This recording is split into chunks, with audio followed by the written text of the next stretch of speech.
Saudara-saudara, ikhwan dan akhwat, kaum muslimin sekalian yang saya muliakan,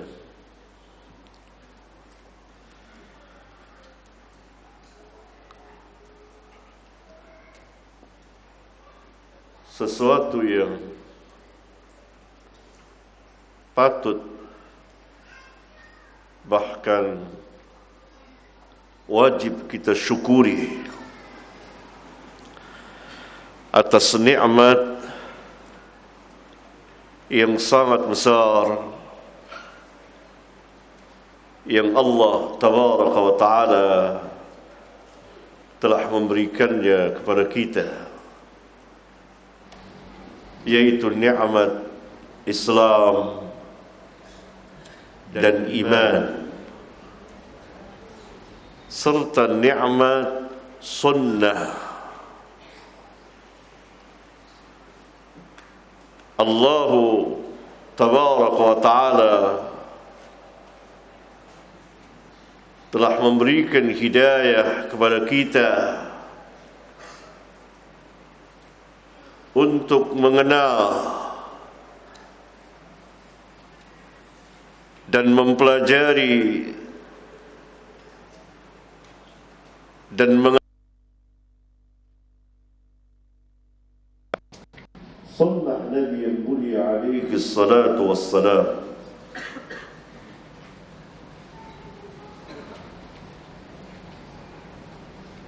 yang merupakan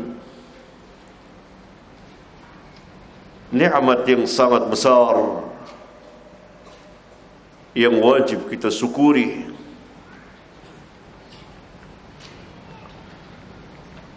Demikian juga kita mengenal dan semangat mempelajari sebuah manhaj, cara atau metode di dalam memahami Islam,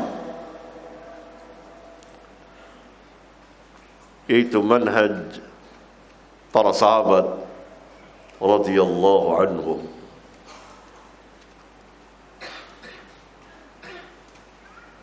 Semua nikmat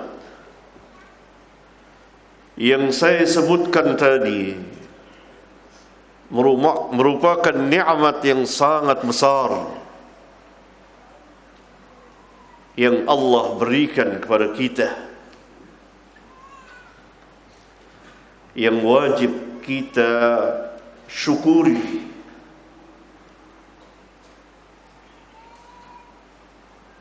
Kalau makan dan minum yang juga merupakan nikmat Allah Jalla Dzikruhu disyukuri oleh seorang hamba, dia telah memperoleh atau mendapat pahala yang besar. Mensyukuri nikmat makan dan minum, apalagi dia mensyukuri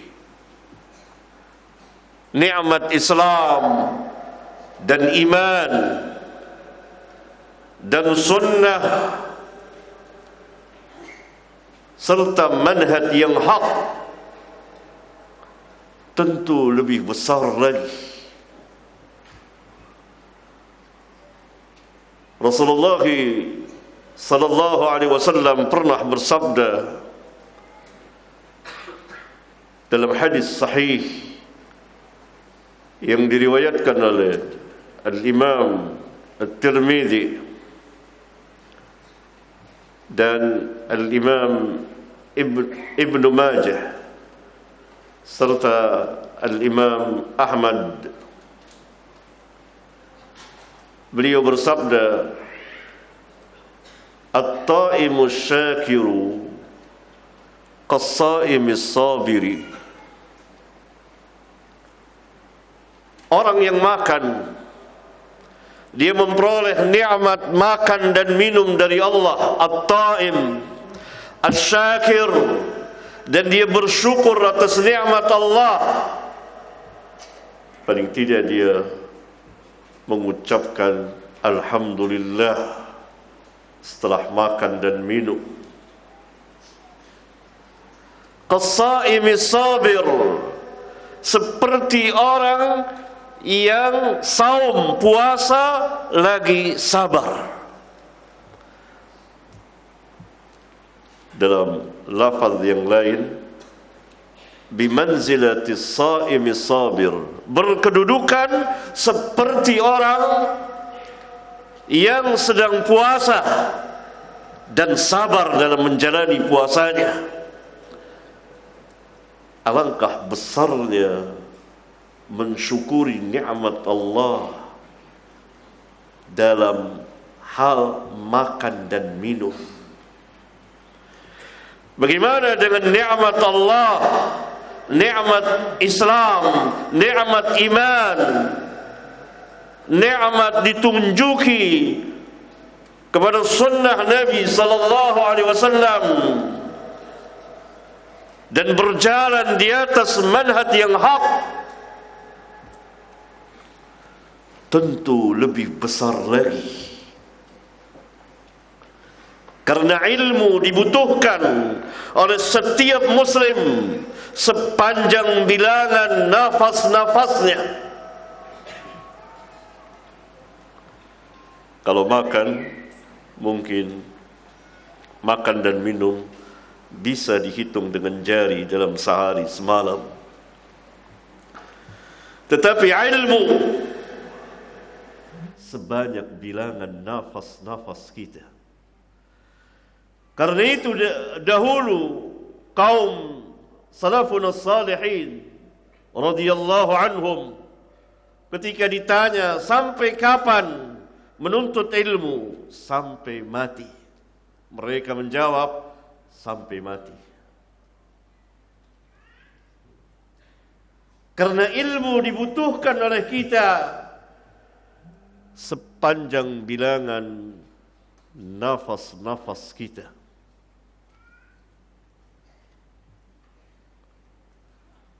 Segala puji bagi Allah yang telah memberikan nikmat yang besar ini, yang wajib kita syukuri, jangan kita kufuri.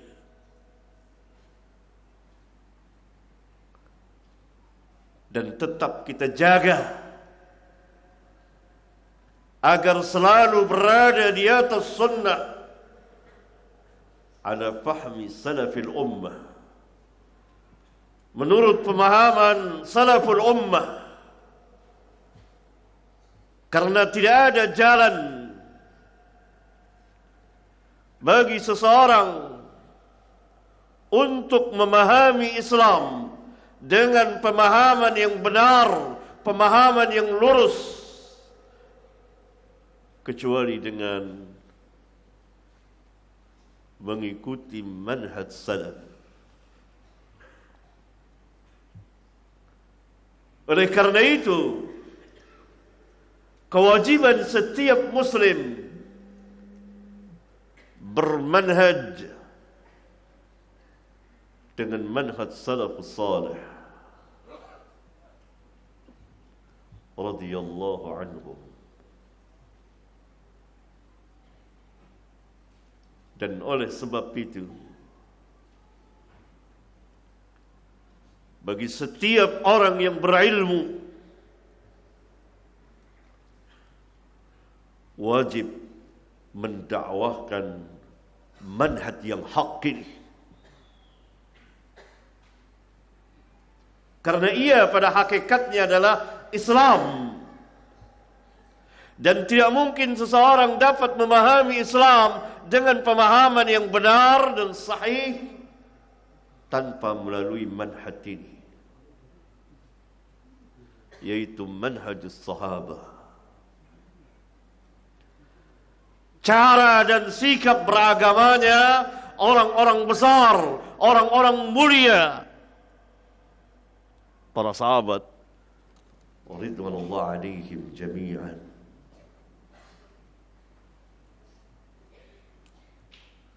Wajib hukumnya bagi setiap orang alim yang mengetahui manhaj ini, mendakwakan manhaj ini di tengah-tengah masyarakat kaum muslimin sepanjang hayat mereka. Karena Allah telah mengikat perjanjian kepada setiap orang yang berilmu agar mereka tidak menyembunyikan ilmu. Dan ilmu yang terbesar yang dapat mengantarkan seseorang kepada kebahagiaan dunia dan akhirat adalah mengenal dan mengetahui serta memahami cara dan sikap beragama yang benar, yang lurus, sehingga dia atau mereka, masyarakat kaum muslimin, tidak terombang-ambing oleh kebimbangan dan keraguan dari kegelapan-kegelapan bid'ah.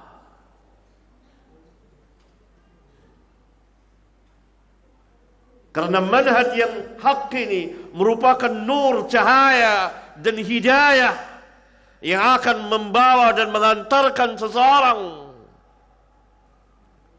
untuk memahami Islam dengan pemahaman yang benar.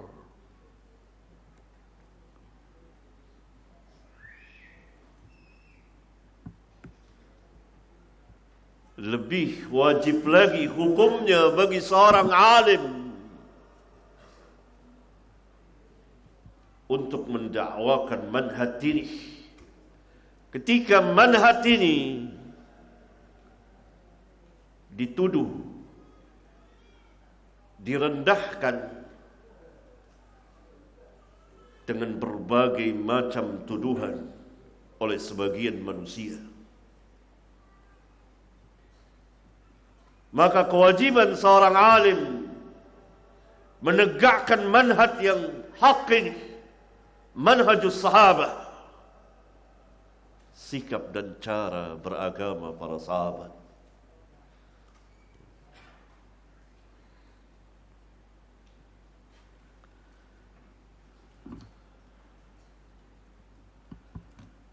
Karena manhaj secara bahasa artinya at-tariqul bayyinu al-wadihu. At-tariqul bayyinu al-wadih.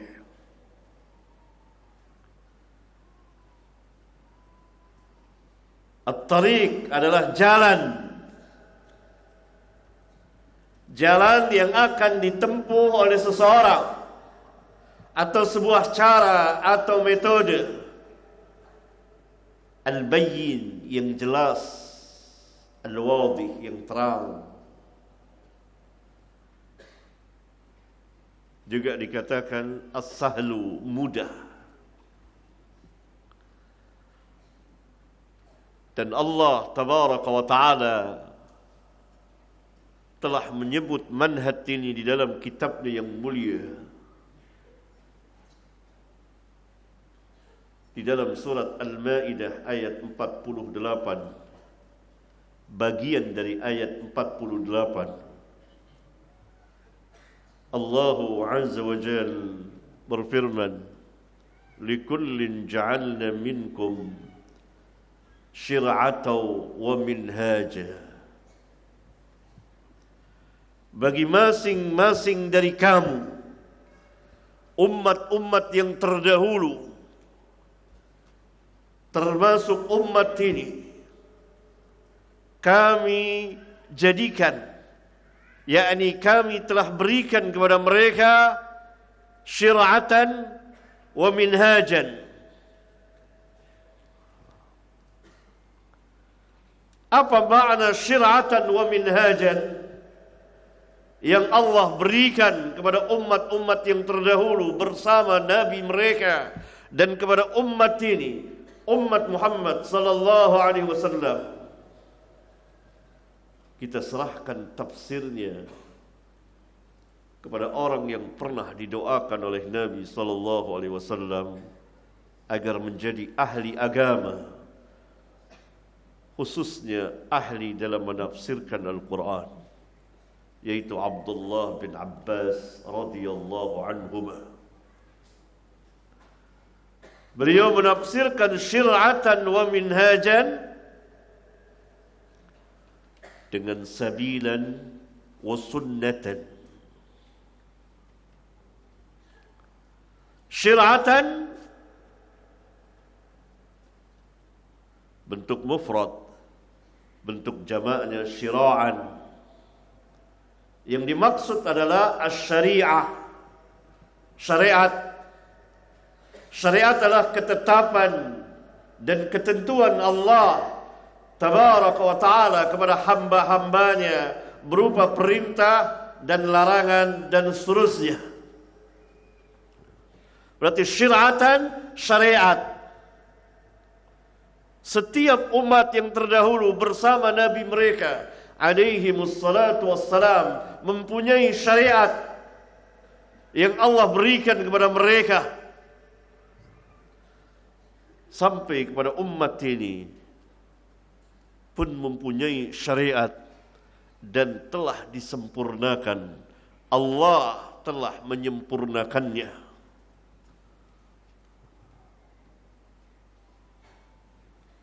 Sedangkan minhaj ditafsirkan oleh Ibnu Abbas radhiyallahu anhu dengan sunnatan, sunnah.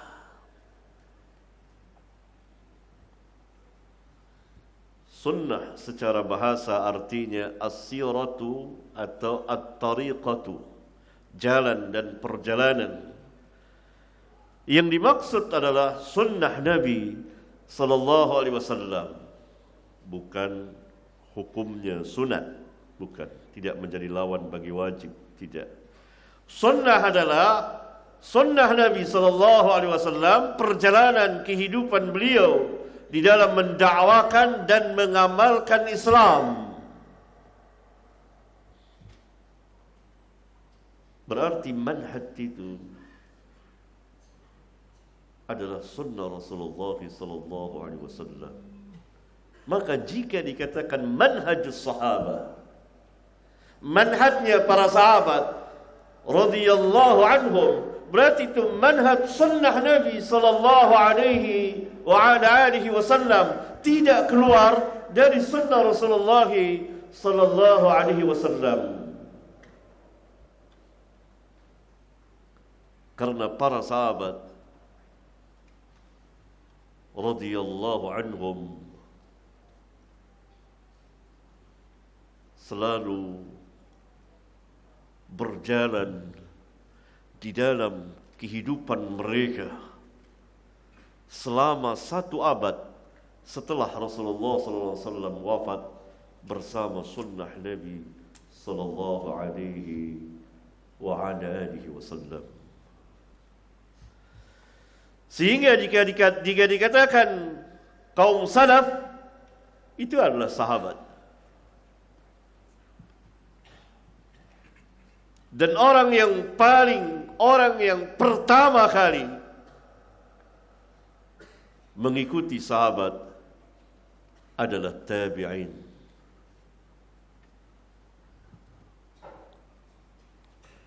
Kemudian diikuti oleh tabi'ut tabi'in. Ini 3 generasi. Dan saya masukkan di kitab ini hadis ke-20 dengan judul para sahabat adalah sebaik-baik manusia sesudah para nabi dan para rasul alaihi wassalatu wassalam. Para sahabat adalah manusia terbaik. Terbaik apanya? Terbaik agamanya, imannya, Islamnya, dan seterusnya, ilmunya.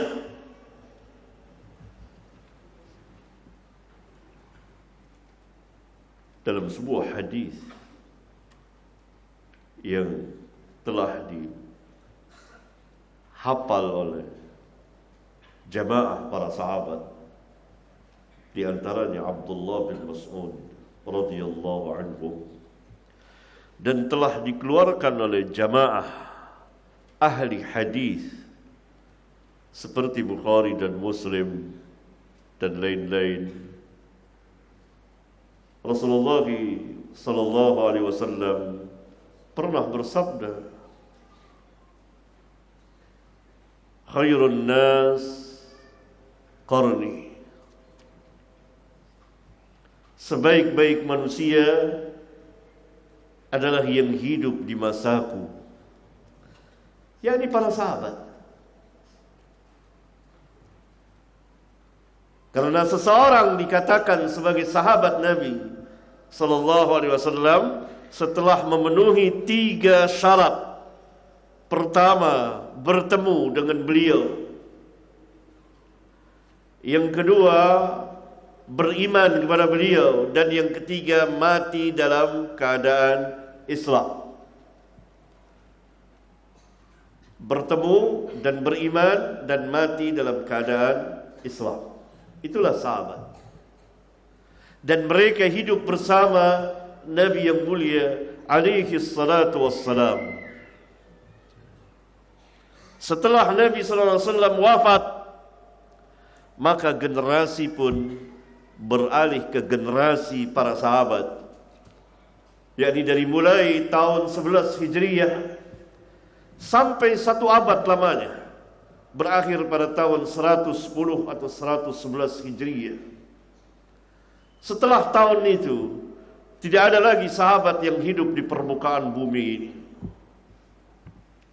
Maka masa sahabat selama 1 abad lamanya. Dan merekalah kaum salaf. Dan hidup di masa sahabat adalah tabi'in, generasi terbaik kedua umat Islam. Karena itu Nabi sallallahu alaihi wasallam mengatakan thummal ladzina yalunahum, kemudian yang setelah mereka.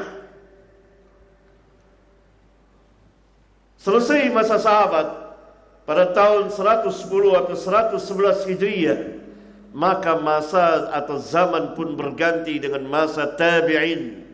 Tabi'in.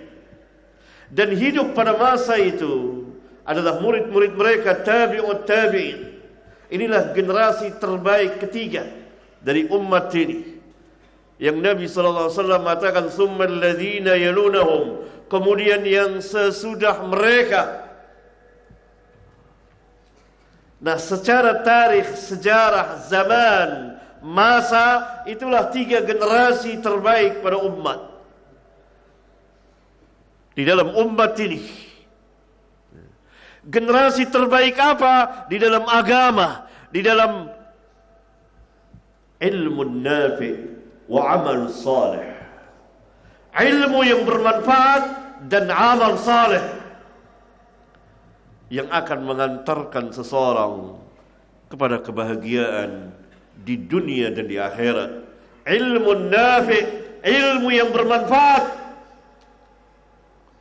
bukan ilmu yang tidak bermanfaat. Ilmu yang bermanfaat, ilmu yang berbuah bagi seseorang dan mengantarkan kepadanya kebaikan, pemahaman yang benar, pengamalan yang sahih, disertai dengan amal salih. Nah, 3 generasi inilah kaum salaf, salafun salihin. Allah puji mereka di dalam Al-Quranul Karim.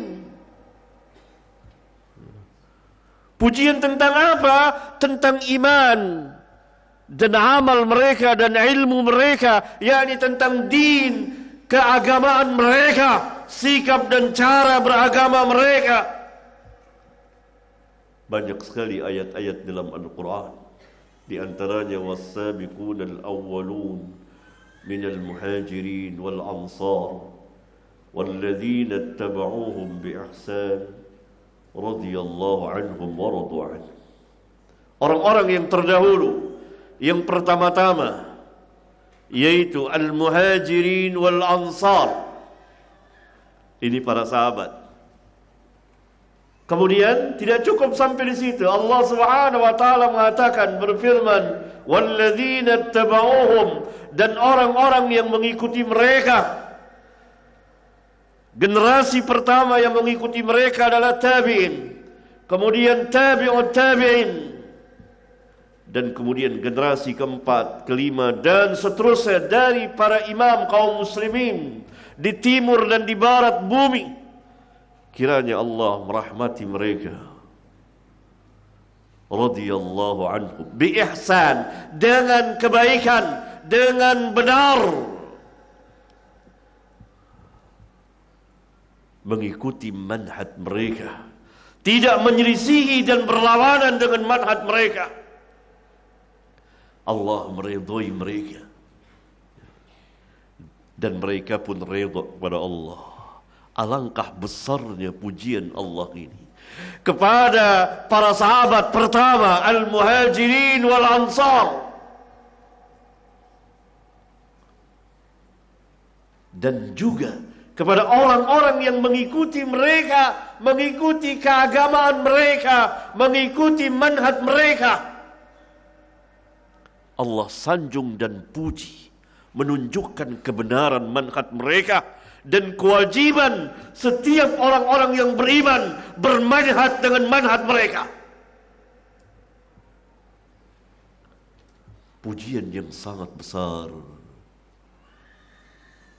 Begitu orang-orang yang sesudah generasi ketiga yang mengikuti al-muhajirin wal ansar, yang telah diikuti oleh tabi'in dan tabi'ut tabi'in,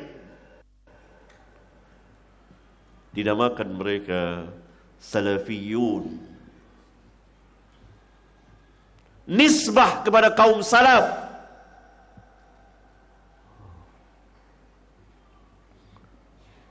Sama seperti sunni, nisbah kepada sunnah, ahlu sunnah. Karena semua sikap dan cara keagamaan harus timbangannya adalah, mizannya adalah Alkitab dan Sunnah dan kaum salaf, manhaj mereka.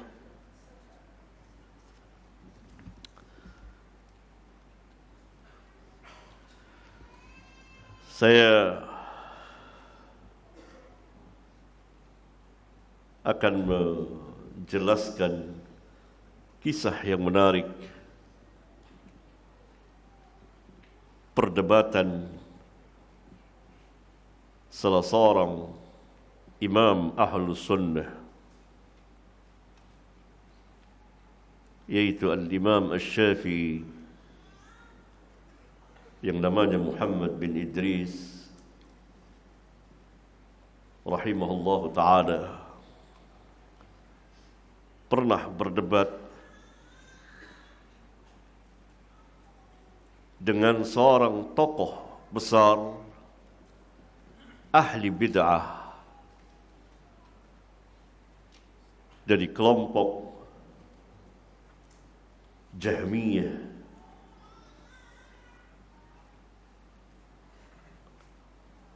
yang bernama Bishr bin Giyath al-Marisi.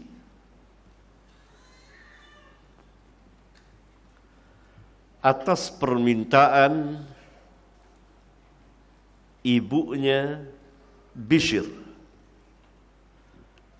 Ibunya Bishr mengikuti kaum salaf Ahlus Sunnah. Anaknya tersesat sehingga manusia memusuhinya, menentangnya, karena ia berada di atas manhaj Jahmiyah dan Mu'tazilah. yang berlawanan, bertolak belakang dengan manhaj salaf yang umumnya diikuti oleh masyarakat saat itu. Syafi'i hidup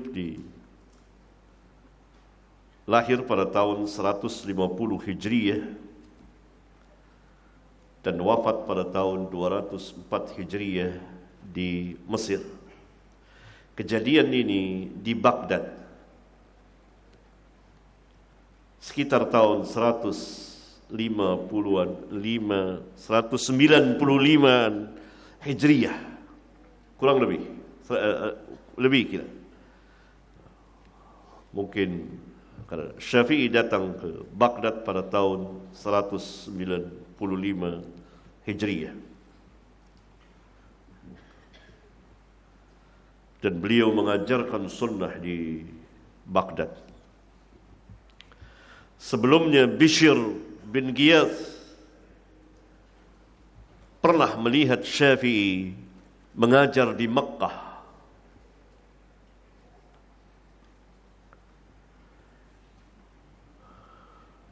Dan dia merasa khawatir tentang manhaj yang ia anut, bahwa Syafi'i ini yang akan membongkar manhajnya, menyerang manhajnya, menghancurkan manhaj dia. Sehingga ketika dia pulang dari Mekah ke Baghdad, dia berkata kepada kawan-kawannya yang semanhaj, saya melihat seorang pemuda di Mekah dan saya tidak khawatir dengan seorang pun juga tentang mazhab kita ini, manhaj kita ini, kecuali kepada orang ini. Karena Asy-Syafi'i mendakwakan sunnah di Masjidil Haram yang kemudian pindah ke Baghdad, tempat Bishr ini, tokoh Jahmiyah, pembesar ahli bid'ah yang menyebarkan mazhab Al-Quran makhluk, Allah tidak istiwa di atas arsy, makna istiwa adalah istaula, dan seterusnya. Dia merubah sifat-sifat Allah, bahkan bukan hanya sifat tapi juga nama-nama Allah yang Al-Husna. Sebuah madhab dan manhaj yang sangat buruk sekali, yang sekarang pada zaman kita dianut, diikuti oleh sebagian manusia. Bahkan sebagian manusia ini menyandarkan, menasabkan kepada Syafi'i. Dia atau mereka tidak tahu bahwa Syafi'i lah yang menghancurkan manhaj ini. Pernah berdebat dengan tokohnya Bishr bin Ghiyath atas permintaan ibu dari Bishr. Dia berkata kepada Syafi'i, kalau sekiranya engkau mau berbicara kepada anakku, karena saya melihat dia membesarkanmu, mencintaimu. Karena Syafi'i seorang alim besar, disukai dan dicintai oleh lawan dan kawan, oleh kawan dan lawan. Karena kebesaran ilmunya, kekuatan hujjahnya, sehingga para imam besar seperti Ahmad bin Hanbal, Ishaq bin Ibrahim Ar-Rahawayh duduk di majelisnya di Mekah dan kemudian di Baghdad dan lain-lain. Dan orang yang tersesat manhajnya setelah duduk di majelis Syafi'i dan diajarkan tentang Al-Quran dan Sunnah dan manhaj salaf, mereka rujuk. Pernah dari ashabul ra'i, orang-orang yang mengandalkan ra'yu semata, mendahulukan ra'yu, akal pikiran dari Al-Quran dan Sunnah. Ketika Syafi'i datang ke Baghdad, maka mereka bersama beberapa orang dari ashabul ra'yi ini berkata sesama mereka, mari kita datangi orang ini, kita olok-olok dia.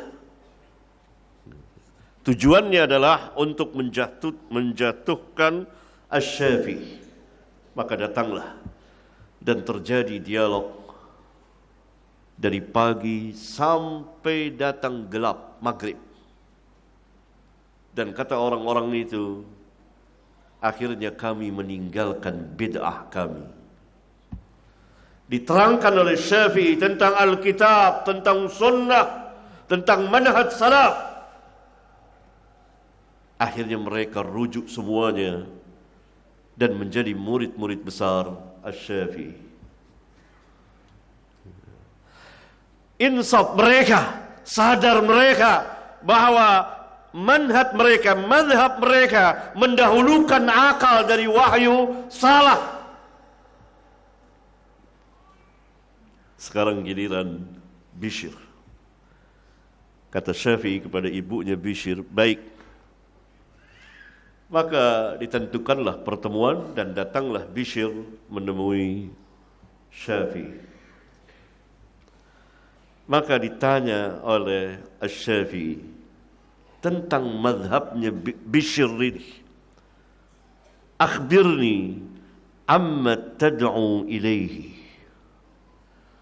Kabarkan kepadaku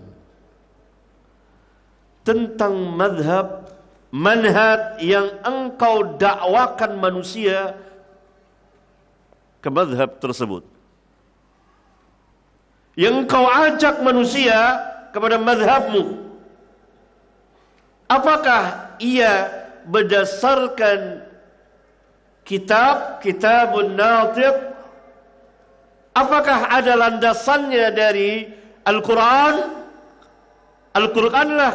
Al-Qur'ankah yang berbicara tentang mazhabmu ini? Wa fardun muftaradun, dan ia merupakan suatu kewajiban. Wa sunnatun qa'imatun, atau ia berdasarkan sunnah Nabi sallallahu alaihi wasallam. Syafi'i bertanya kepada Bishr, mazhabmu ini dalilnya ada tidak dari Alkitab? Apakah Alkitab yang berbicara tentang mazhabmu ini? Dan apakah ia merupakan suatu kefarduan, kewajiban? Ataukah sunnah yang berbicara tentang mazhabmu ini? Sunnah, engkau berdasarkan sunnah. Dan terakhir Syafi'i, perhatikan kalimatnya, wa wajadta 'anis salafi al-bahtha anhu was-su'al. Apakah engkau dapati dari salaf? Perhatikan, Syafi'i hidup di abad kedua Hijriyah dan wafat di awal abad ketiga Hijriyah. Beliau lahir tahun 150 Hijriyah. Berarti 50 tahun beliau hidup di abad kedua Hijriyah. Dari mulai pertengahan abad kedua Hijriyah sampai berakhir abad kedua Hijriyah, dan masuk 4 tahun abad ketiga Hijriyah beliau wafat. Beliau mengatakan, engkau dapati dari salaf ini, yakni apakah mazhabmu ini berdasarkan keterangan dari kaum salaf? Siapa yang dimaksud oleh Asy-Syafi'i? Kaum salaf. kalau bukan gurunya Al-Imam Malik, tabi'ut tabi'in dan tabi'in dan para sahabat radhiyallahu anhum jami'an.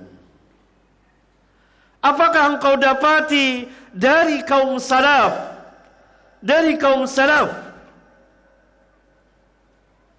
yang seperti manhajmu ini? Bishr menjawab, la, enggak ada. Jujur ahli bid'ah ini. Ahli bid'ah di kemudian hari tidak sejujur Bishr. Dia mulai membawa ayat dan hadis, dia rubah. Seorang harus jujur. Bishr menjawab tegas, tidak ada. Tidak dari Al-Quran, tidak dari Sunnah, tidak dari kaum salaf. Lalu dari mana? Ya tentu dari ra'yu dia. Dia mengatakan tidak. Tapi saya tidak sanggup untuk menolak madhab ini, madhab saya ini. Berarti dari ra'yu dan hawa dia. Dan dia katakan dia begitu bersemangat dengan madhab ini, madhab ini. Dan ini merupakan kebutuhan dia. Semuanya ra'yu, semuanya keluar dari hawa. Bukan dari Alkitab yang berbicara, bukan dari sunnah yang berbicara, bukan dari kaum salaf yang berbicara.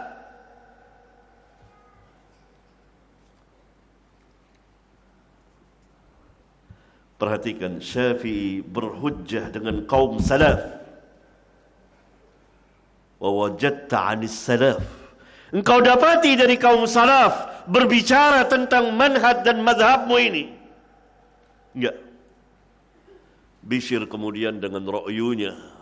Tapi dia mengatakan memang tidak ada dari Alkitab, tidak ada dari sunnah, tidak ada dari kaum salaf. Berarti dari mana? Dari ra'yunya, dari kemauan dia sendiri. Setelah terjadi dialog itu, maka Bishr pun keluar. Dan setelah keluar, Syafi'i mengatakan la yuflih. Tidak beruntung orang ini. Yakni dia tidak insaf, dia tidak sadar.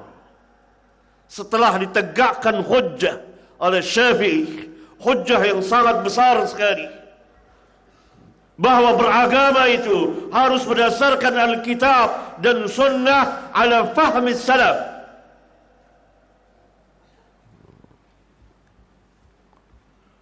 Maka dia ngeloyor keluar. Kata Syafi'i, ini firasatnya, firasat orang alim. La yuflih, dia tidak berbahagia, tidak akan beruntung. Betul, sampai akhir hayatnya Bishr tidak rujuk dari kebenaran, dan dia ditentang oleh manusia, khususnya orang-orang alim dari ahlus sunnah, dan dia mati dalam keadaan sesat, membawa madhabnya yang sesat itu. Yang menarik perhatian kita bahwa Al-Imam Asy-Syafi'i rahimahullahu ta'ala berhujjah dengan manhaj salaf, dengan kaum salaf. Padahal masa beliau dekat sekali dengan para sahabat, satu abad bedanya.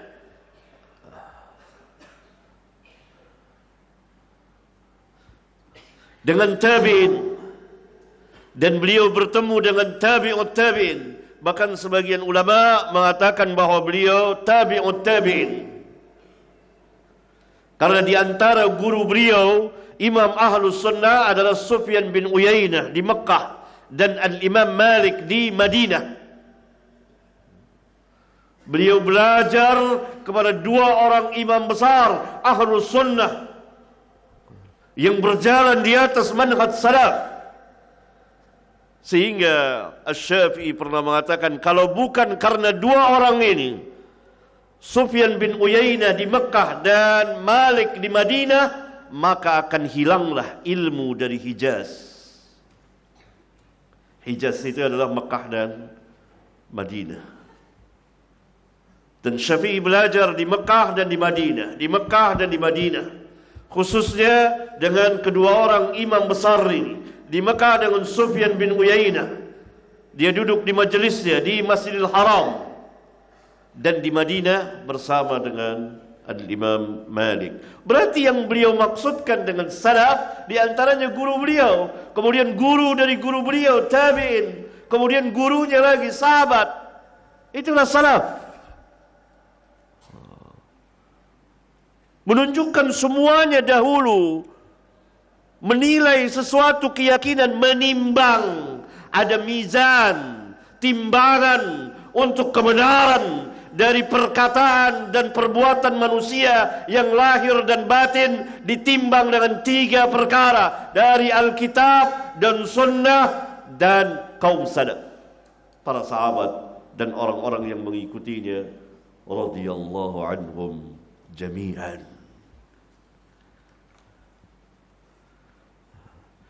Kalau tidak ada dari ketiganya ini, maka pasti sesat. Tidak dapat tidak. Dan itu perkataan ahli ilmu. Di antaranya Syafi'i.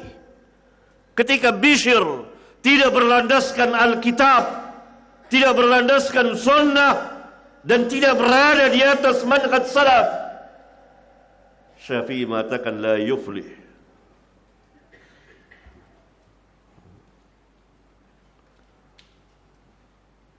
Dan terjadi benar. Bishr tidak rujuk. Dan akhirnya dia menjadi orang yang tidak beruntung.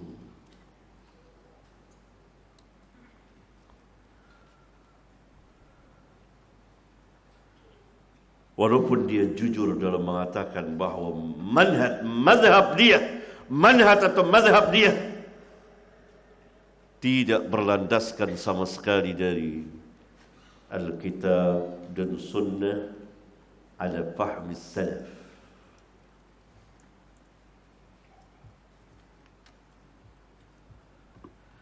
Itu ahli bid'ah pada abad kedua Hijriyah. Sebagiannya, tidak semuanya jujur. Ini barangkali yang bertanya Syafi'i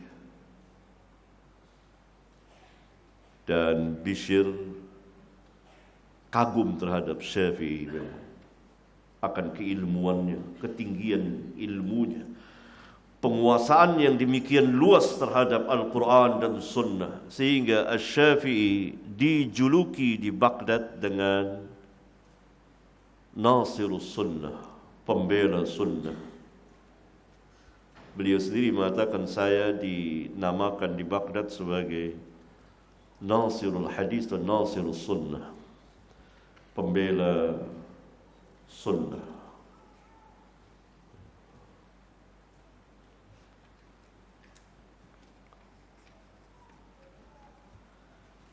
Oleh karena itu, pada hadis yang ke-21 dengan judul larangan mencaci maki para sahabat Nabi sallallahu alaihi wasallam wa radhiyallahu anhum jami'an,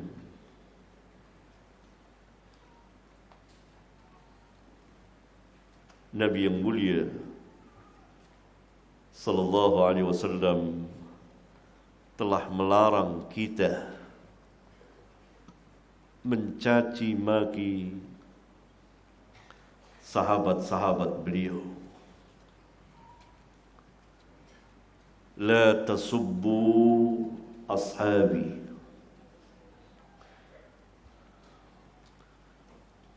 Janganlah kamu mencaci maki sahabat-sahabatku. Falau anna ahadakum anfaqa mithla Uhudin dhahaban ma balagha mudda ahadihim wala nasifahu. Karena jika sekiranya salah seorang dari kamu berinfak dengan emas sebesar gunung Uhud, niscaya tidak akan bisa mencapai derajat mereka walaupun 1 mud saja, serta tidak juga setengahnya.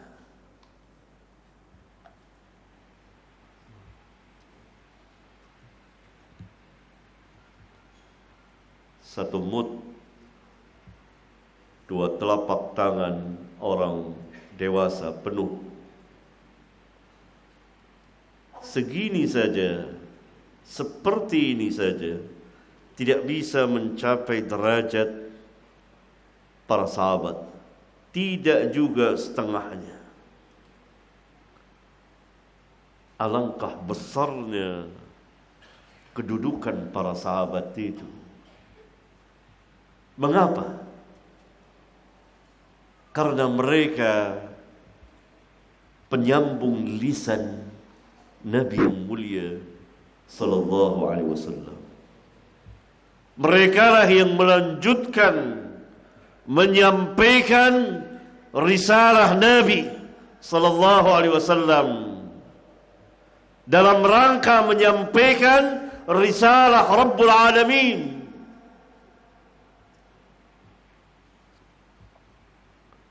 Nabi sallallahu alaihi wasallam menyampaikan risalah Allah subhanahu wa ta'ala.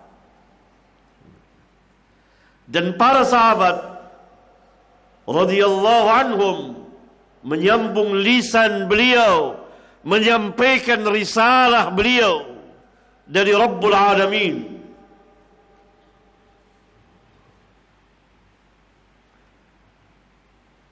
Dan Nabi sallallahu alaihi wasallam memerintahkan mereka secara langsung pada akhir hayat beliau, pada haji perpisahan Hajjatul Wada, dihadiri oleh hampir seluruh para sahabat.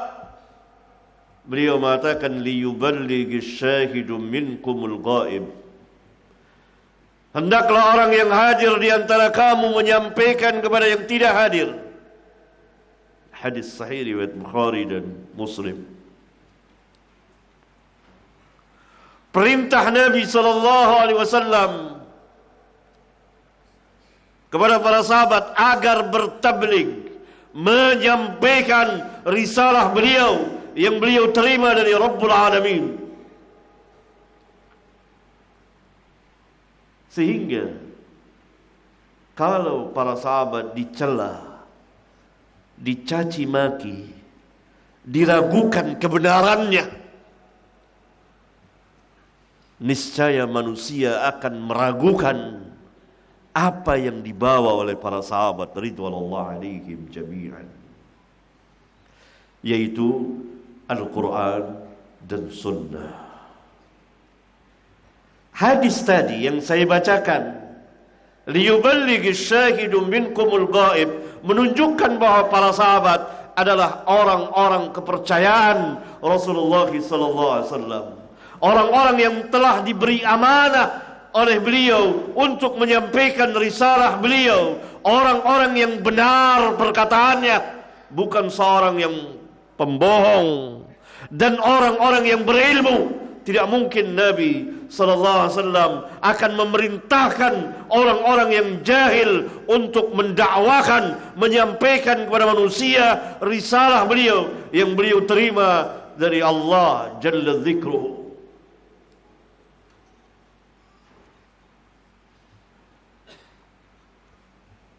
Alangkah besarnya para sahabat itu. Sampai hari ini tidak ada seorang pun manusia yang menginfakkan emas sebesar gunung Uhud, yang terbentang lebar luas itu, besar gagah. Kalau salah seorang kamu memiliki emas sebesar gunung Uhud, kemudian ia menginfakkannya tidak akan bisa mencapai derajat para sahabat. Satu mud segini. Sepenuh kedua telapak tangan orang dewasa. Dan wala nasifahu, tidak juga setengahnya. Karena itu para ulama telah berbicara dengan panjang lebar hukum mencaci maki para sahabat sampai pada mengkafirkan para sahabat ridwanullah alaihim jami'an. Hukum yang pertama, orang-orang yang mencaci maki para sahabat, maka keislamannya tertuduh. Dia Islam atau bukan? Yang jelas dia telah masuk ke dalam paham zindiq, munafik. Karena hanya orang-orang munafik yang mencaci maki para sahabat ridwanullah alaihim jami'an.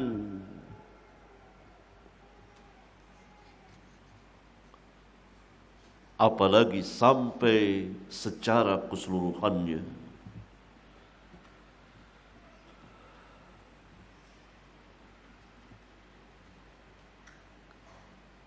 Hukum yang kedua, mengkafirkan para sahabat.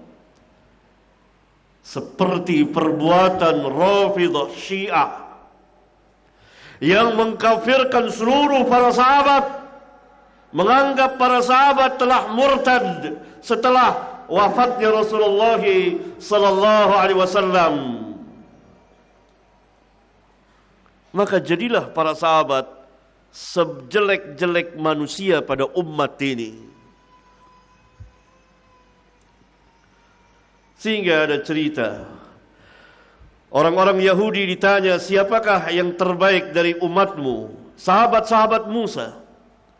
Orang-orang Nasara ditanya, siapakah yang terbaik dari umatmu? Sahabat-sahabat Isa, Al-Hawariyun. Orang-orang Syiah ditanya, siapakah yang terjelek, terburuk dari umatmu, umat Islam? Sahabat-sahabat Muhammad sallallahu alaihi wasallam. Dan ini jelas membantah, melawan firman Allah, kuntum khaira ummatin ukhrijat linnas. Kuntum khaira ummatin, sebaik-baik umat. Ayat ini tentu pertama kali tertuju kepada para sahabat ridwanullah alaihim jami'an. Karena waktu itu tidak ada umat kecuali para sahabat ridwanullah alaihim jami'an. Dan tidak ada yang memerintahkan yang ma'ruf dan mencegah yang munkar kecuali para sahabat. Yang lain datang belakangan dan harus mengikuti manhaj para sahabat, manhaj sebaik-baik umat ini, khairun nas tadi. Karena itu para ulama membuat keputusan hukum. Mereka yang mengkafirkan seluruh para sahabat atau sebagian besar para sahabat, atau mereka mengatakan bahwa para sahabat telah murtad sesudah wafatnya Rasulullah SAW, maka tidak ragu lagi bahwa orang itu telah keluar dari Islam. Kalau ia meyakini bahwa para sahabat kafir, telah keluar dari Islam. Para sahabat, orang-orang mulia, dituduh kafir. Padahal Allah katakan, kuntum khaira ummatin ukhrijat linnas, sebaik-baik manusia. Dan Nabi SAW tadi telah saya bacakan hadisnya, khairun nas. Dalam riwayat yang lain, Nabi SAW bersabda, khairu ummati, sebaik-baik umatku. Dalam riwayat yang lain dikatakan, khairukum, sebaik-baik kamu.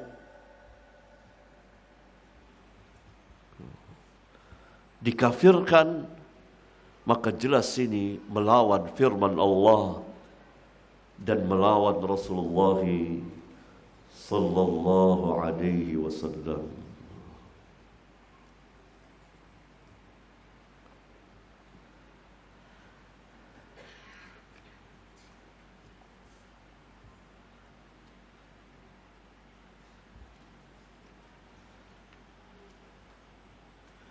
Kemudian hadis ke-31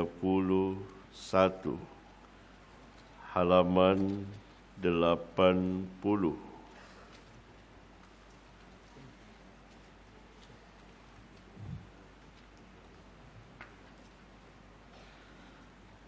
Nabi sallallahu alaihi wasallam pun menjelaskan tentang kebenaran manhaj para sahabat ridwanullah alaihim jami'an.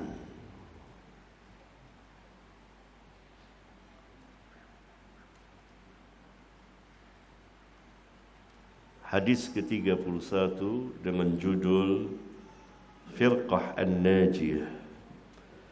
Al-Firqah An-Najiyah, kelompok atau golongan yang selamat, yaitu para sahabat radhiyallahu anhum. Nabi sallallahu alaihi wasallam bersama para sahabat radhiyallahu anhum. Hadis tentang perpecahan umat ini sampai kepada kita melalui jalur atau jalan atau sanad yang cukup banyak, dan ia sahih.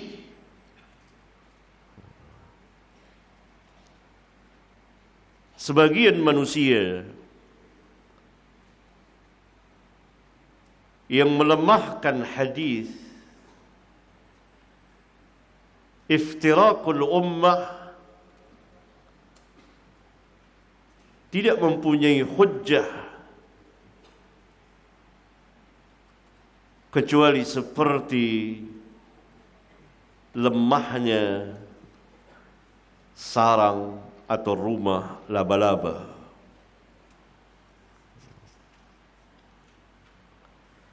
Adapun ahli ilmu,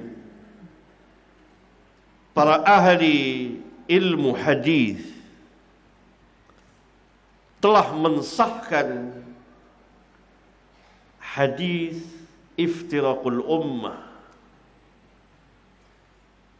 perpecahan umat ini menjadi 73 golongan. 72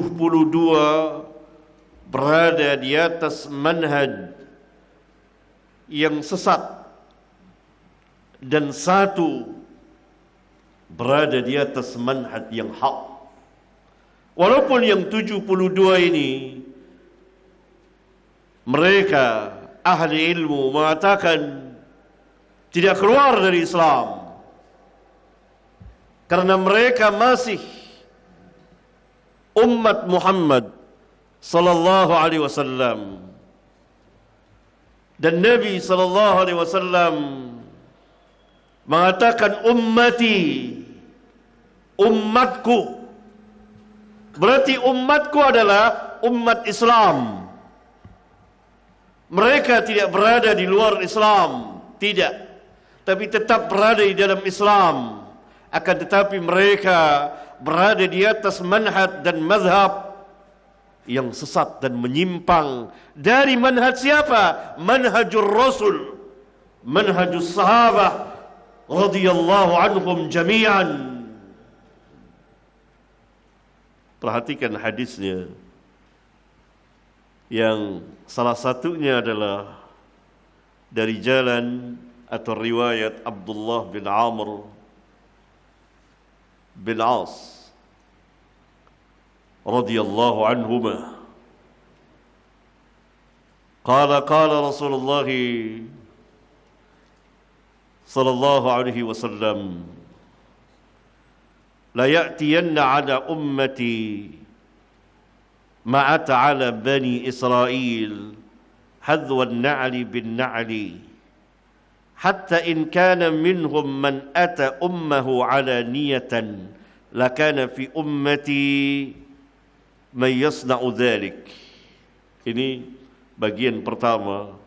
Ada hadis yang lain yang barangkali pada pertemuan besok insyaallah taala kita akan membahasnya. Kata Rasulullah sallallahu alaihi wasallam, sungguh pasti umatku akan melaksanakan apa yang telah dilakukan oleh Bani Israel, selangkah demi selangkah, sampai-sampai di antara mereka ada yang terang-terangan menyetubuhi ibunya, maka akan ada dari umatku yang melakukan perbuatan seperti itu. Wa inna Bani Israel tafarraqat ala 72 millatan. Dan sesungguhnya Bani Israel bercerai-berai, berpecah belah menjadi 72 firqah. Wa taftariku ummati ala 73 millah. Dan umatku berpecah belah menjadi 73 firqah. Kulluhum finnar, semuanya berada di dalam neraka. Ahli ilmu mengatakan, kalaupun mereka masuk neraka, maka mereka tidak kekal di neraka, karena mereka masing umat Nabi Muhammad sallallahu alaihi wasallam. Mereka tersiksa di neraka karena dosa-dosa mereka, karena kesesatan yang mereka jalani, mereka yakini di dunia ini, sehingga mereka menyalahi, menyelisihi dan berlawanan dengan perjalanan Nabi mereka yang mulia sallallahu alaihi wasallam dan dengan perjalanan para sahabat radhiyallahu anhum jami'an. Illa millatan wahidatan, kecuali satu firqah saja. Qalu, mereka para sahabat bertanya, waman hiya ya Rasulullah, siapa yang satu firqah yang selamat itu?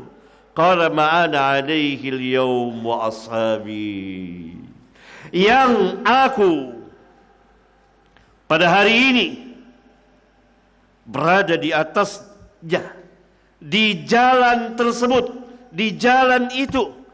Bersama siapa? Bersama para sahabat. Menunjukkan kewajiban bermanhaj dengan manhaj para sahabat. Jika kita ingin selamat dari kesesatan dan terancam nar.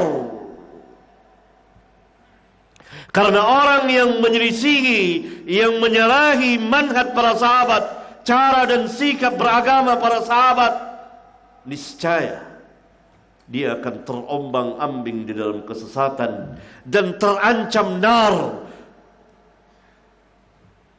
Seperti yang Nabi SAW sabdakan ini, semuanya mereka berada di dalam kesesatan, semuanya mereka berada di neraka. Yakni mereka diancam neraka, diancam masuk neraka ketika mereka menyelisihi manhaj para sahabat. Oleh karena itu, ketika para sahabat bertanya, siapa satu golongan yang selamat itu? Maka Nabi sallallahu alaihi wasallam menjawab, ma'ana alaihi al-yawm wa ashabi, yang aku bersama para sahabatku pada hari ini berada di jalan tersebut, yang aku pada hari ini berada di jalan itu bersama para sahabatku. Alangkah besarnya manhaj para sahabat, alangkah besarnya kewajiban bagi setiap muslim mengikuti manhaj yang hak ini agar selamat dari ancaman nar dalam bab manhaj. Karena bisa jadi seorang muslim masuk neraka walaupun manhajnya bagus disebabkan dosa atau kesalahan yang lain yang ia lakukan di dunia ini dan ia belum bertaubat. Karena memang dosa selalu menyertai manusia. Hadis ini berjelaskan secara keseluruhan Manhaj para sahabat bukan hanya dalam bab akidah, tapi menyeluruh. Ada akidahnya, ada hukumnya, ada ibadahnya, ada muamalatnya, ada adab dan akhlaknya, ada siasahnya, politiknya, dan seterusnya. Karena Islam mencakup segala sesuatu dalam hidup dan kehidupan manusia bagi dunia dan akhirat mereka. Kita lanjutkan nanti setelah istirahat beberapa menit ke depan. Ada beberapa pertanyaan, di antaranya, Assalamualaikum Ustaz. Waalaikumsalam warahmatullahi wabarakatuh. Izin bertanya Ustaz, arti kata salaf adalah yang terdahulu, yaitu sahabat, tabi'in, tabi'ut tabi'in. Pertanyaannya Ustaz, apakah semua umat Islam adalah salafi? Sebab saya pernah mendengar ada da'i yang mengatakan bahawa semua umat Islam adalah salafi.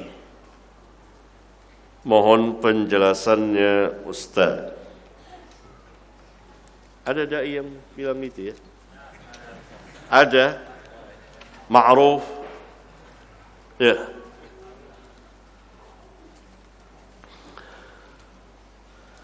Jelas pernyataannya batil, bertentangan dengan sejumlah nas, baik dari Alkitab dan Sunnah. Nanti akan saya jelaskan. Arti salaf secara bahasa adalah orang yang terdahulu, yang mendahului kita. Dalam hal apa? Dalam hal misalnya umur, atau keimanan, lebih dahulu beriman, atau memiliki keutamaan-keutamaan. Menurut istilah syar'iyah, kaum salaf adalah sahabat.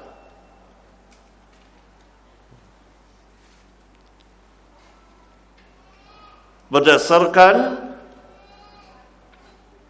nas yang sebagiannya telah saya bacakan tadi. Khairun nas qarni, thumma alladhina yalunahum, thumma alladhina yalunahum. Ini sahabat dan tabi'in dan tabi'ut tabi'in. Ini menurut istilah syar'iyah. Kaum salaf adalah yang pertama sahabat. Sehingga kalau dikatakan salaf, maka ia identik dengan sahabat.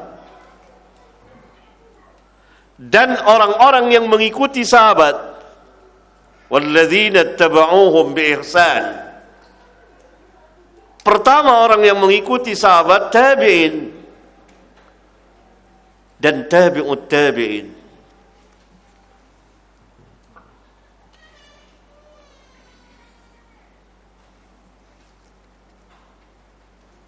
Itu menurut istilah.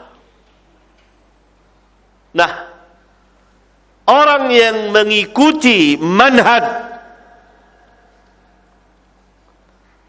para sahabat dinamakan salafi. Walaupun tidak berada di tiga atau salah satu dari tiga kurun itu.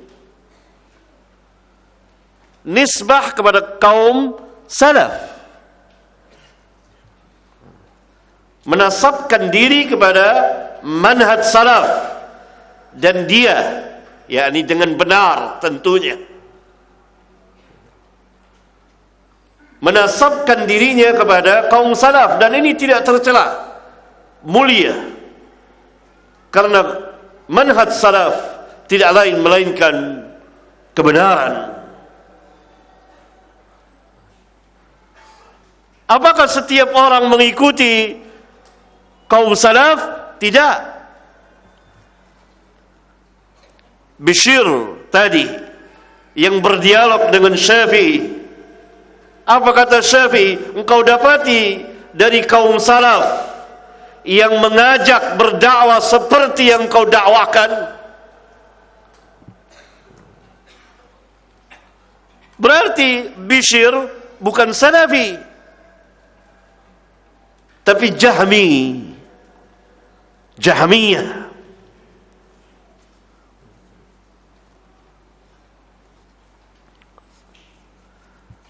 Ya. Nah, berarti ini kesalahan yang fatal. Orang Islam masuk Islam tentu telah berada di dalam hidayah Allah tabaraka wa ta'ala, hidayah yang besar.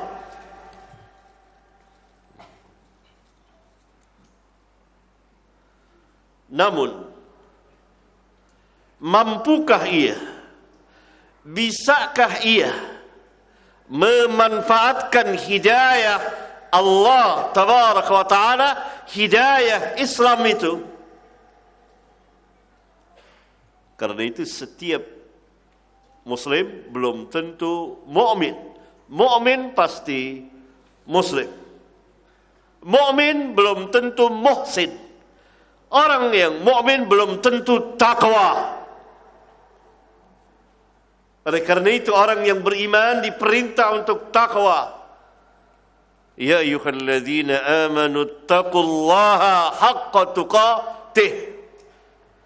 Hai orang-orang yang beriman, seruan kepada orang-orang yang beriman, bertakwalah kepada Allah. Berarti orang-orang yang beriman belum tentu takwa. Bisa takwa, bisa juga tidak. Tetapi dia masih berada di dalam keimanan. Orang-orang yang mengerjakan dosa-dosa besar, termasuk berbagai macam bid'ah, apalagi bid'ah penyimpangan terhadap manhaj yang hak, diperintah orang-orang yang beriman untuk bertakwa. Dan tadi hadis terakhir yang saya bacakan tentang iftiraqul ummah,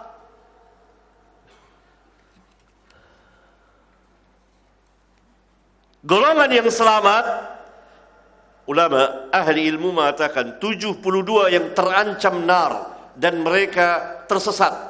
Kesesatan di dalam manhaj dan akidah yang akan menjalar dan merembet kepada kesesatan-kesesatan yang lain. Mereka tidak keluar dari Islam. Ada ulama mengatakan mereka salafi? Enggak ada. Ulama mengatakan mereka ahli bid'ah, bukan salafi, padahal mereka Muslim yang mengikuti manhaj salaf yang Nabi SAW katakan ma'ana alaihi al-yawm wa ashabi. Ini pernyataan yang dipenuhi dengan kejahilan, ketidakmengertian.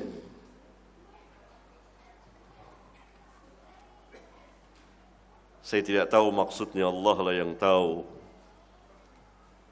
Tapi kalau betul perkataannya seperti ini, seolah-olah ia ingin menyamakan antara yang hak dengan yang batil, yang sunnah dengan yang bid'ah. Tidak boleh dianggap, tidak boleh didengar perkataannya.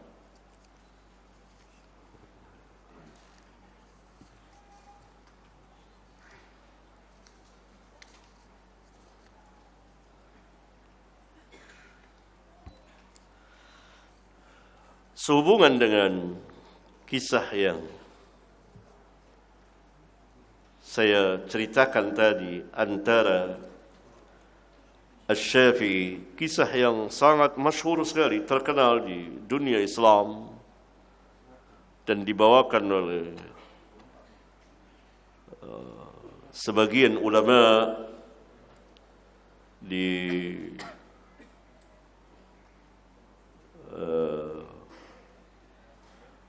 biografi atau riwayat hidup Al-Imam Asy-Syafi'i rahimahullah ta'ala.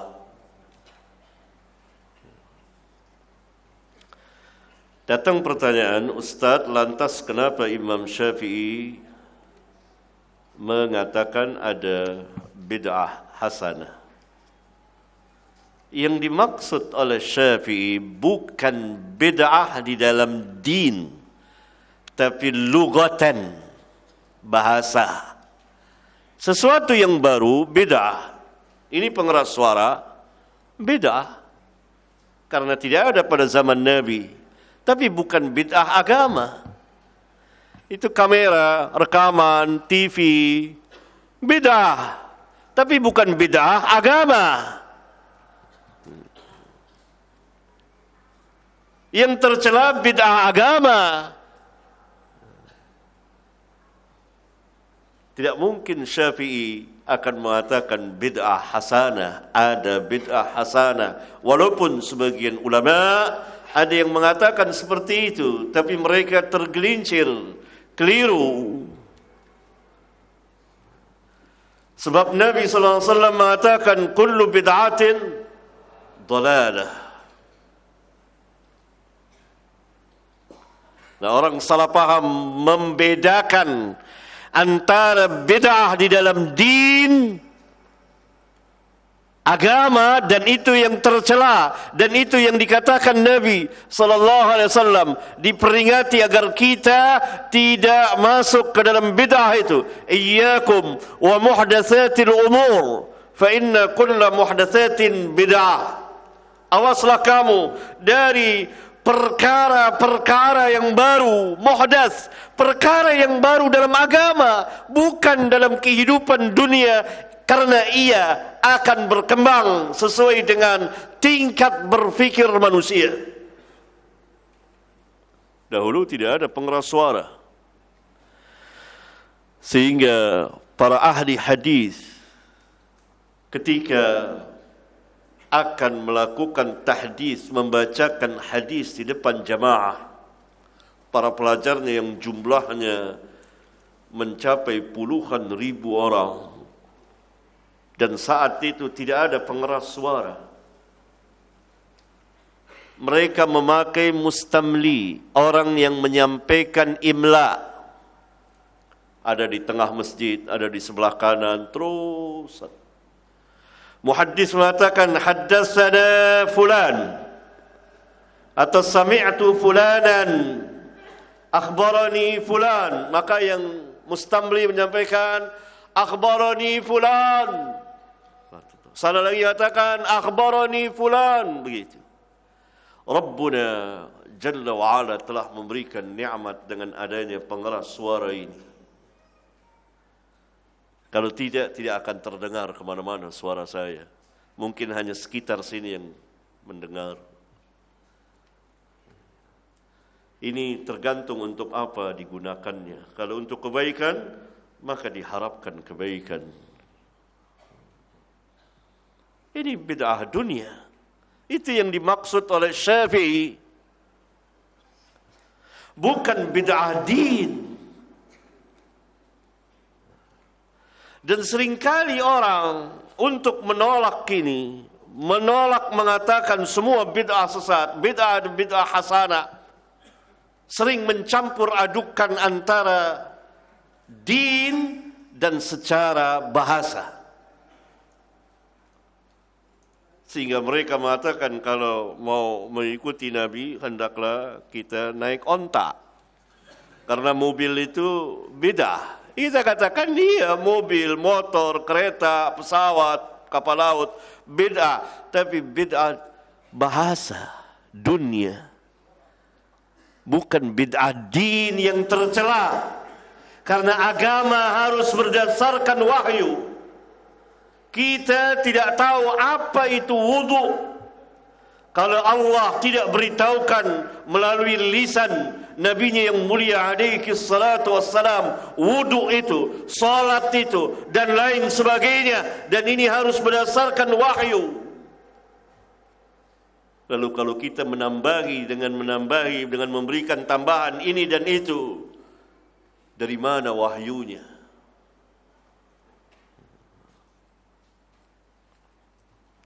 Adapun pengeras suara dan lain sebagainya, mobil, motor tidak perlu kepada wahyu. Dia berkembang sesuai dengan tingkat berfikir manusia. Allah memberikan ilham kepada manusia untuk membuat ini, membuat itu, memberikan ilmu, kepintaran kepada manusia untuk membuat pengeras suara, membuat kamera, membuat pesawat, membuat ini dan lain sebagainya sesuai dengan tingkat berfikir dan perjalanan umur manusia. Karena itu ilmu yang seperti ini semakin canggih, semakin tinggi sekali.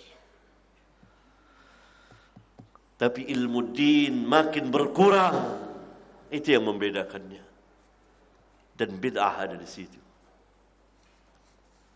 Bagaimana mungkin Syafi'i yang digelari, dijuluki dengan benar, bukan dengan kebohongan, bukan asal memuji para ulama itu, menjuluki Syafi'i Nasirul Hadis, Nasirul Sunnah.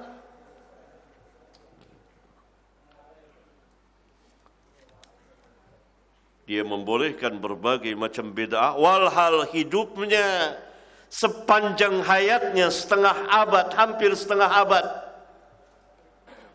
dia infakkan untuk dakwah sunnah. Itu pertama. Yang kedua, kalaupun benar, maka Syafi'i tidak maksum. Dan kita tidak diperintah untuk mengikuti Syafi'i. Dia manusia, dia ulama. Sama seperti ulama yang lainnya, sama seperti gurunya yang pernah mengatakan, yaitu Al-Imam Malik, saya ini manusia, bisa salah dan bisa benar. Ikutan kita adalah Nabi yang mulia alaihi salatu wassalam. Siapa saja yang perkataannya menyalahi Nabi yang mulia sallallahu alaihi wasallam, Syafi'ikah atau yang di atasnya atau yang di atas yang lebih tinggi, tertolak, mardud. Itu kalau benar seperti itu. Tapi tafsiran yang pertama itu,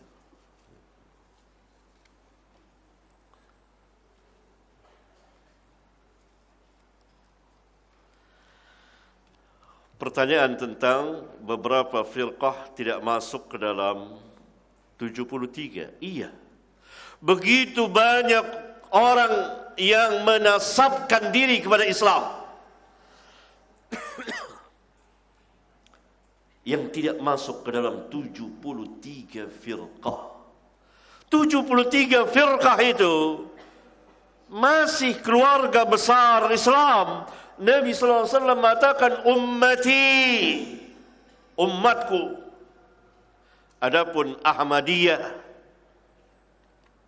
dan Rafidah dan kaum Batiniyah, Ismailiyah, Nusairiyah tidak masuk ke dalam 73. Karena mereka semuanya masuk ke dalam apa? Kaum zindiq, kaum zanadiqah, yang tujuannya merusak Islam dari dalam. Walaupun mengatasnamakan Islam, kaum Batiniyah atau sekarang ada nama Islam liberal. Ini jelas di luar dari 73 golongan. yang beriman kepada Allah dan Rasulnya dan mengimani bahwa salat itu seperti yang diajarkan Rasulullah sallallahu alaihi wasallam. Adapun kaum Batiniyah, Ismailiyah, Qaramitah tidak salat, membatalkan syariat.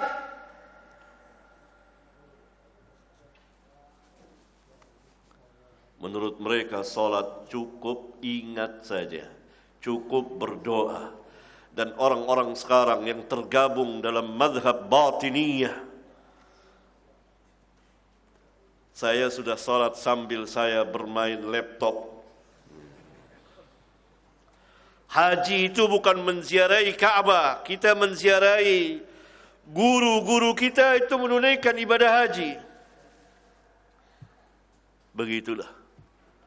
Membatalkan syariat dan menghalalkan apa yang haram. Karena itu tidak aneh sebagian mulai menghalalkan LGBT, sebagian lagi menghalalkan zina, seperti guru-guru besar mereka dari orang-orang Yahudi. Jelas itu bukan dan tidak termasuk ke dalam 73 umat ini yang bercerai-berai. Karena ulama ahli ilmu mengatakan 72 itu tidak keluar dari Islam. Bahkan mereka yang mengatakan keluar dari Islam menyalahi nas Alkitab dan Sunnah.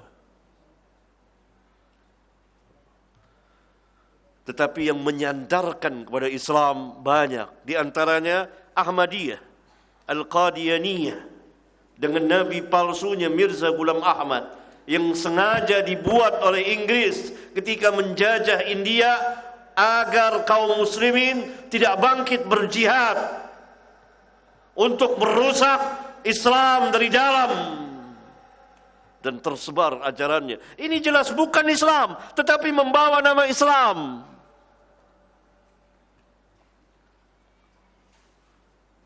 Nabi SAW bersabda dalam hadis mutawatir dan nas Al-Quran bahwa tidak akan pernah ada Nabi lagi, apalagi Rasul, sesudah diutusnya beliau. Selesai kenabian, apalagi kerasulan. Kenabian saja selesai, apalagi Rasul yang lebih tinggi dari kenabian. La nabiyya ba'di. Ini jelas bukan Islam. Tapi pengikut-pengikut pendusta besar Mirza Ghulam Ahmad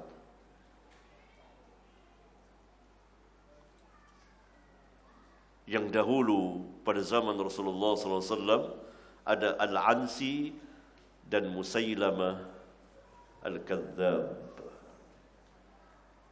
yang memang nabi-nabi palsu ini tujuannya adalah dunia.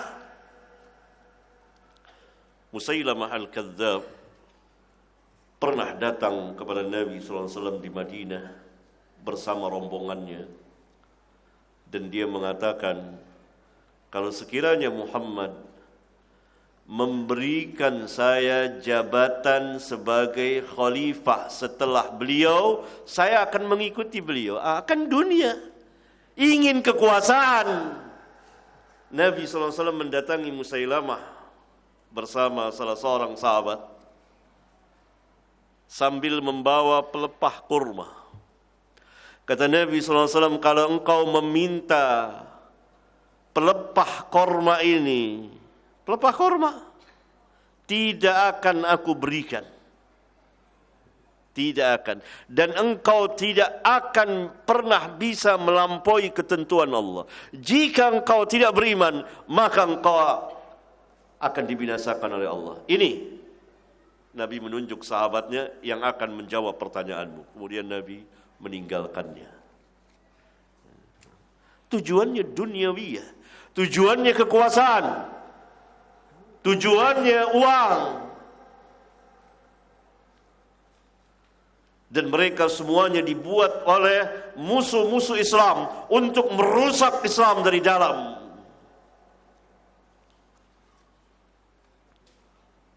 Ini adalah kelompok Zanadiqah.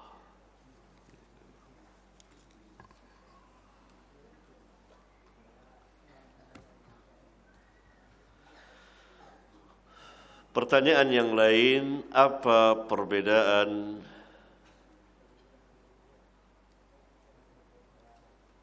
hal hunaka yujadu farqun bainal manhaj wal madhhab? Apa perbedaan antara minhaj, al-minhaj wal madhhab? Jadi manhaj dan madhhab. Dari satu sisi, kalau berbicara tentang bab akidah, sama. Saya pernah menanyakan ini kepada sebagian ahli ilmu. Apa perbedaan antara manhaj dan madhab? Dari satu sisi, sama kalau kita berbicara tentang bab akidah, bab sunnah, bab manhaj, sama. Kadang-kadang disebut manhaj, kadang-kadang disebut madhab.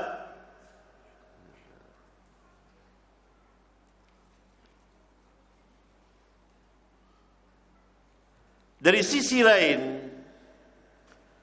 kalau itu pembicaraan mengenai masalah-masalah ijtihadiyah, fiqhiyah, umumnya,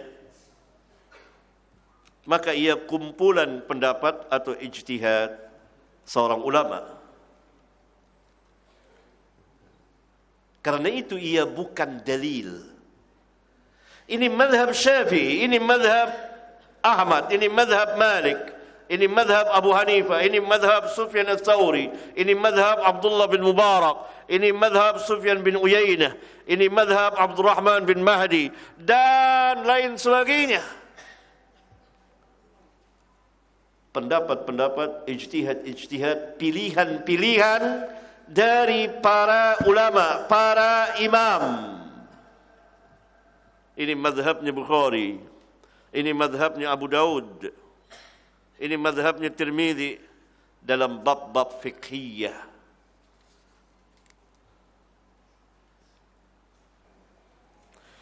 Banyak sebagian meminta nasihat dalam menuntut ilmu, hendaklah pertama kepada ahli ilmu yang telah ma'ruf dan disaksikan keilmuannya oleh ahli ilmu. Sehubungan banyak sekali telah menyamar sebagai atau seakan-akan sebagai ahli ilmu, padahal bukan ahli ilmu, bukan ustaz, dan yang mengetahuinya adalah orang-orang alim.